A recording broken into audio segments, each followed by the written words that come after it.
Channagiri police ಠಾಣೆ ಮೇಲೆ ಕಲ್ಲು ತೂರಾಟ ಪ್ರಕರಣಕ್ಕೆ ಸಂಬಂಧಪಟ್ಟಂತೆ ಆರೋಪಿ ಆದಿಲ್ ಸಾವು ಪ್ರಕರಣದ ತನಿಖೆಯನ್ನ ಸಿಐಡಿಗೆ ವರ್ಗಾವಣೆ ಮಾಡಲಾಗಿದೆ.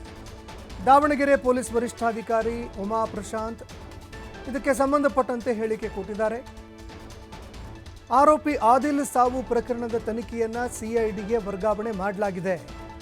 ಘಟನೆಗೆ ಸಂಬಂಧಪಟ್ಟಂತೆ ಅಂದರೆ ಠಾಣೆಯ ಮೇಲೆ ದಾಳಿ ನಡೆಸಿದಂತಹ ಪ್ರಕರಣಕ್ಕೆ ಸಂಬಂಧಪಟ್ಟಂತೆ ಒಟ್ಟು 25 ಜನರನ್ನು ಬಂಧಿಸಲಾಗಿದೆ.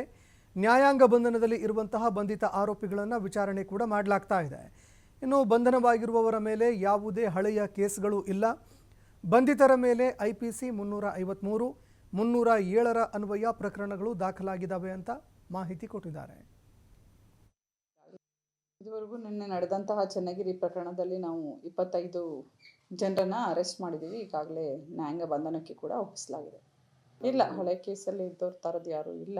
ಹೀಗೆ ಸಡನ್ ಆಗಿ ಗುಂಪಲ್ಲಿ ಪ್ರೊವೊಕೇಶನ್ ಆಗಿ ಈ ಥರ ಮಾಡಿದ್ದಾರೆ. ಚನ್ನಗಿರಿ ತಾಲೂಕಿನವರೇ ಇದ್ದಾರೆ, ಹೊನ್ನೆಬಾಗಿ, ನಲ್ಲೂರು ಇಲ್ಲ.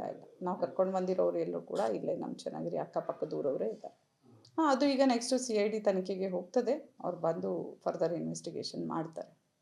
ಈಗೇನು ಇಲ್ಲಿವರೆಗೆ ಏನು ಮಾಡಿದ್ದೀವಿ ಅದು ನಮ್ಮ ಸ್ಥಳೀಯ ಪೊಲೀಸರಿಂದ ಇನ್ಕ್ವೆಸ್ಟು ಜುಡಿಷಿಯಲ್ ಮ್ಯಾಜಿಸ್ಟ್ರೇಟ್ರ ಪ್ರೆಸೆನ್ಸಲ್ಲಿ ಮಾಡಿಸಿದ್ದೀವಿ. ಈಗ ನೆಕ್ಸ್ಟ್ ಏನಿದೆ ಅವರು CID ಅವರು ಮುಂದಿನ ಪ್ರಕರಣವನ್ನು ವರ್ಗಾವಣೆ ಮಾಡ್ತೇವೆ. ಈಗಾಗಲೇ ಅದ್ರ ಸಂಬಂಧ ಕರೆಸ್ಪಾಂಡೆನ್ಸು ಕೂಡ ಮಾಡಿದ್ದೇವೆ. ಈಗ ಬಂದಿದ್ದಾರೆ, ಅದು ಕೂಡ ಇವತ್ತು ಪ್ರಕ್ರಿಯೆ ಆಗ್ತದೆ.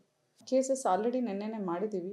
ಇವೆಲ್ಲ 353 ಮತ್ತು 307 ಅಡಿಯಲ್ಲಿ ಮಾಡಿದ್ದೀವಿ. ಇದುವರೆಗೂ ನಿನ್ನೆ ನಡೆದಂತಹ ಚನ್ನಗಿರಿ ಪ್ರಕರಣದಲ್ಲಿ ನಾವು 25 ಜನರನ್ನು ಅರೆಸ್ಟ್ ಮಾಡಿದ್ದೀವಿ. ಈಗಾಗಲೇ ನ್ಯಾಯಾಂಗ ಬಂಧನಕ್ಕೆ ಕೂಡ